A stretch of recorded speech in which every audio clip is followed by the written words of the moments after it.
Friends of our channel and YouTubers, welcome. Answers of an Alien from Andromeda, Video 114, March 24, 2014. Friends, I had things to do from here, but returned. About the planet, as I said earlier, the Pacific Ring of Fire will show signs of overload clockwise. Observe this factor. This was the long-awaited moment in thy elite's agenda, to merge natural emergencies with pre-established plans for your people. The time is coming. Thy nuclear plants should have been decommissioned a year ago, but were not purposely.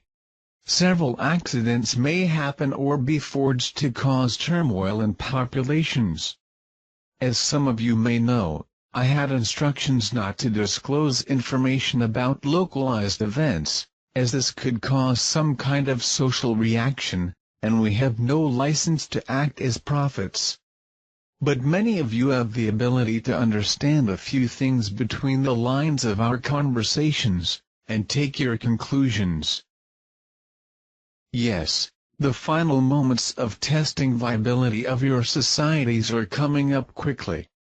I imagine most of you are managing to feel the tension in the atmosphere, the feeling that something might happen imminent. Well, almost everything that gets through 2014, good or bad, may continue in the coming years. Mithy, are you able to locate our aircraft which may have suffered some kind of accident? We could find if we had the details of the fact, but we cannot engage directly with the random events. There are thousands of flights of your aircraft, daily, and we do not monitor the activities of each of them, whether because it is not our business. So the only thing I can say for sure is that there was no abduction of that aircraft by any alien race, because this activity is being monitored by Pleiadians and nothing is removed from the planet without being catalogued by them. This event is most likely a result of some of your political dissent groups to create expectations or delete any unilateral threat. And no, there will be no alien invasion, or Nephilim, or Greys. There will be races supporting their ancestral colonies, nothing more. As I've said before and long ago, Russia, China and the Middle East are a group that has never been integrated in the faction of elites who control the planet. Always been endured and considered as a second-class citizens. But the problem is that they armed themselves about the same time that your elites after the last World War, having simultaneous access to atomic weapons technologies developed by your scientists in Germany. The geopolitical behavior of your planet is heading towards a possible confrontation of these two factions, and second, all trends indicate, Russians and Middle East take care of the West, and China will take care of Asia and Europe. I'm not giving dates, but as a scientist in this area I say that these trends will take root in very little time, taking advantage of natural disasters and other scheduled disasters. See, the cast of your ruling elites exclude elements of the Middle East, Russians, Jews, or Asians. These races were considered by them as a second useful class over a long period, and have now become a problem. The top of your social pyramid will fall, and the other top will attempt to install in place, but they will have the surprise, they will not get there, how they want, as this colony will follow rules of galactical community shortly after such dispute happens indeed. Many spacecraft have already begun to show sporadically, to begin familiarizing people about our presence on the planet, even without the official consent of the Community Galactica, which has done blind eye to these events. Large fleets of spacecraft races who planted their seeds here are based on base Antarctica, sending reconnaissance units to all points of the globe for their final evaluations. Each one can take specific measures with respect to their ethnic groups, if approved by the board in Community Galactica. Mythy. Some say there is a class of elongated skulls living among us. This is true? You have asked me about the night-crawlers, the Sasquatch, the sirens, the dolphins, the reptilians, but never asked me how many races of intelligent beings living here on the planet.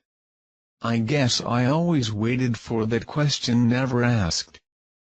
Well, my friends, yes, there is a breed that descends directly from Atoons.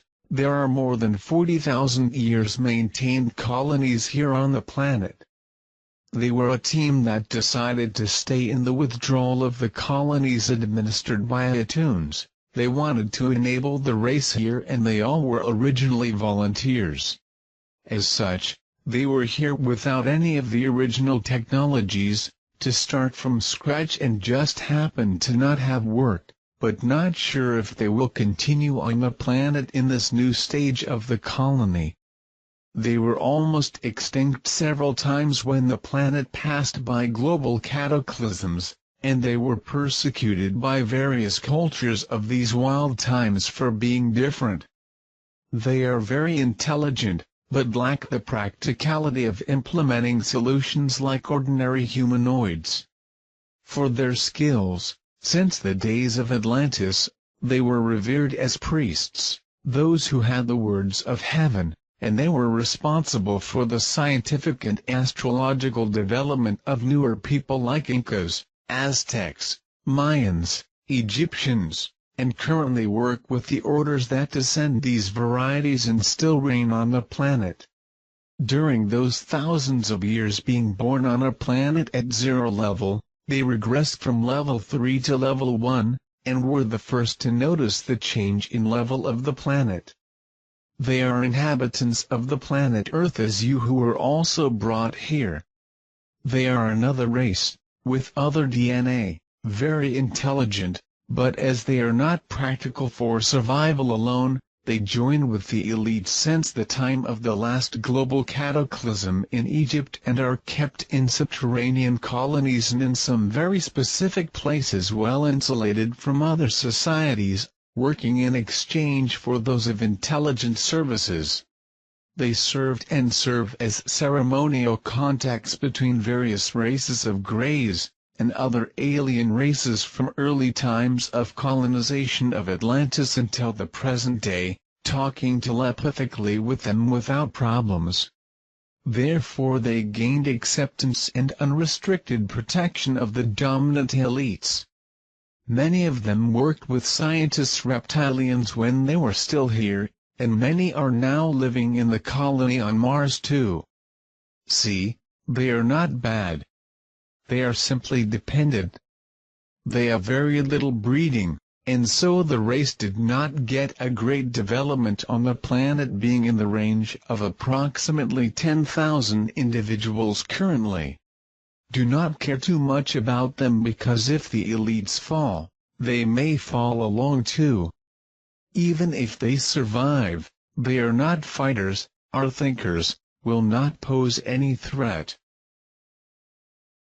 I'll get back to you as soon as something is about to happen, or to give general news. Be well, friends.